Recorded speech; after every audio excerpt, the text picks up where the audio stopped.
The mid-1800s was a scary time. Women weren't seen as equals to men, socially, legally, or economically. Their main role was to take care of the house and home and to serve their spouse. They didn't have a say in government or legislation, which ultimately made their voice unheard. Because of the oppression they faced, it made it difficult for the women in that time to stand up for themselves. Since then, we as women have gained the right to vote, our place in Congress, equality of property and assets, and the right to serve our country. And although it may seem that we've come a long way, women's rights are still lacking in the present day.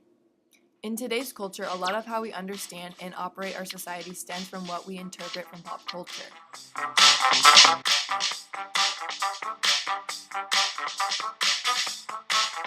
Culture really objectifies and sexualizes women. It's definitely a pre-designated role that they tend to give women. We really emphasize femininity in general. You don't necessarily have to be feminine to be a woman. I feel like women feel like they have expectations on ways that they're supposed to act, and if they don't act in that certain way, then they are looked down upon. I think that movies in that they play a really important role because they are obviously commercialized, and everybody watches movies. So if we see that women are treated like crap, oh sorry, I shouldn't have said that.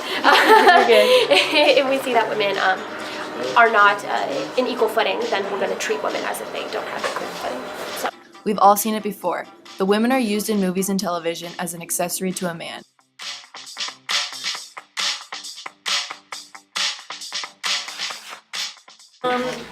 It would take me a very long time.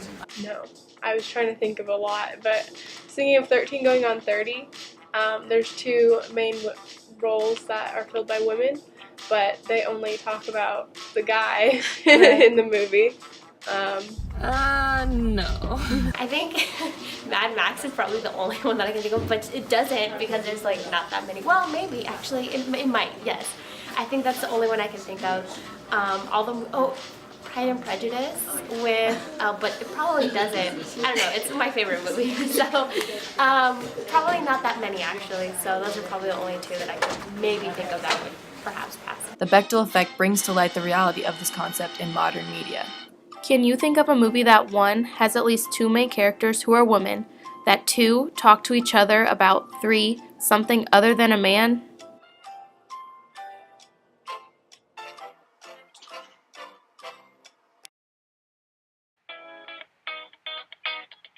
Political roles. I just feel all roles should be the stereotypical role that a woman has and that a man has. They should just all be switched. There just shouldn't be anything. There shouldn't be a role at all. Yeah. If women characters were written the way that male characters were, that would definitely just it would make things more dynamic and it would make things more realistic. Powerful roles where they make decisions. I would like to see the woman be the knight in shining armor. I would want women to have more empowering roles, more main character roles, not lower to a man. And because I'm really tired of seeing the whole damsel in distress that you see in a lot of movies where they aren't as independent and can't handle problems on their own. Reese Witherspoon elaborated on this subject in her speech during the Women's Awards, stating that anytime there is a problem in a movie, the woman has to turn to a man for help. And I love to ask questions, but it's my most hated question, and I dread reading scripts that have no women involved in their creation because inevitably I get to that part where the girl turns to the guy and she goes, "What do we do now?" Now, do you know any woman in any crisis situation who has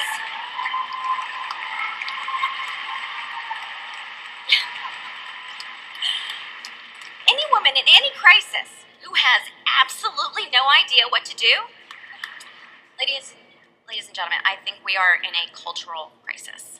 In every field and every industry, women are underrepresented and underpaid in leadership positions. According to the Women's Media Center, Hollywood's highest paid union executive, a man, earns 60% more than the highest paid female union executive.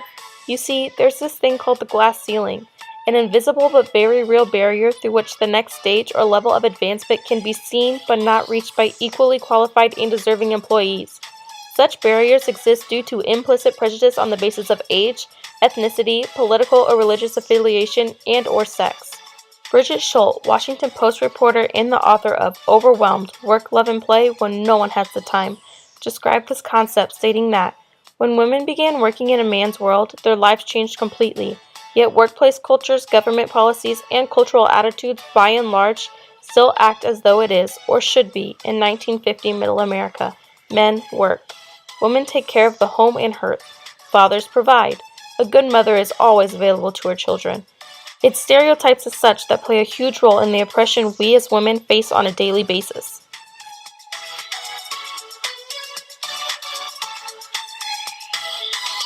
It's that women are incapable of holding big people jobs and having thoughts and ideas contrary to what men say, and sometimes they're right and maybe they're wrong, but the fact that women think beyond that, like that trope of helpless damsel in distress, I think.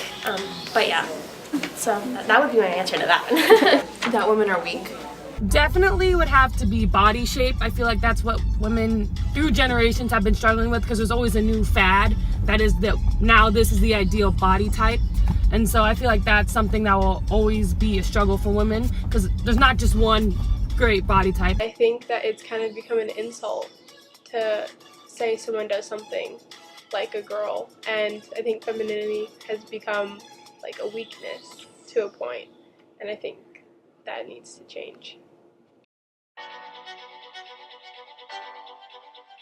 I think it's a new day and age. We know how to work, bring home the bread, take care of a house, and just be in the lead, and there's nothing wrong with that. I would change the fact that women are always viewed as sex symbols, ignorant, and like they're nothing more than a piece of meat. Women are intelligent, powerful. I would push that view more. Women are so much more than what's portrayed on TV.